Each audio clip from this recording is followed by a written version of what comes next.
Hello everybody and welcome back to the Crown Lounge. So what we got going on is some more gin stuff. Went through this gin rabbit hole with drinks. And this is the Martinez, right?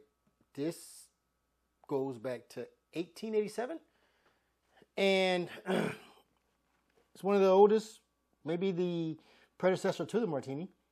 But it's kind of more of a Martini Manhattan, like kissing cousins. Like if they had a baby, this would be the drink. So it doesn't specify which gin to use, but if it goes back that far, more than likely they used Old Tom's gin. So that's what we're going to do today, is use Old Tom's gin. And we're going to first get started with 1.5 ounces of some Old Tom's gin.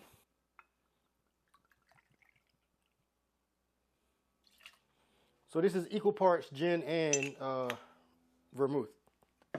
Right, so we're going to go 1.5 ounces of our sweet vermouth.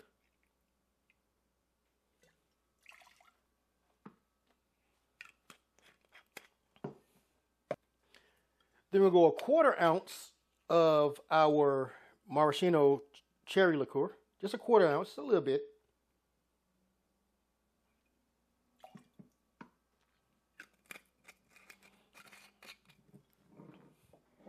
And last, we're going to go with 2 dashes of our Angostura aromatic bitters. Just 2 dashes.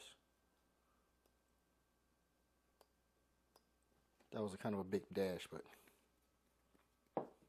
anyway. Give this a little quick stir before we add our ice.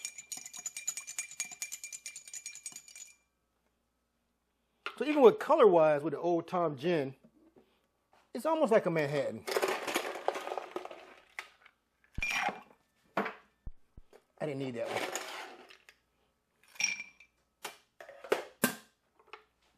All right, let's give this a good swirl.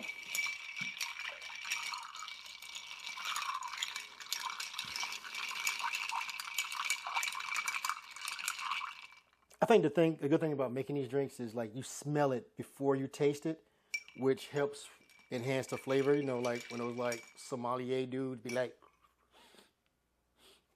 you know, as I'm swirling it, I get that same effect. And I'm not one of them sommelier guys. Anywho, we're good. So next we're going to strain it in our Coupe glass.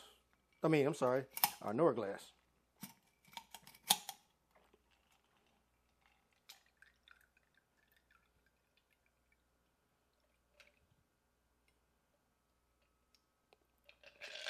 Now that color is fantastic.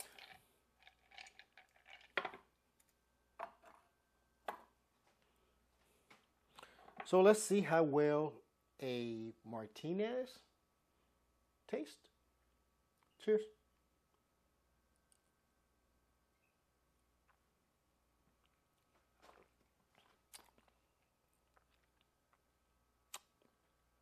The flavors combine nicely, even with the the bitters in it. You get just a little sweetness from the maraschino liqueur, but the gin is the star in this. Anywho, do not forget to like, follow, and share. Till next time, cheers.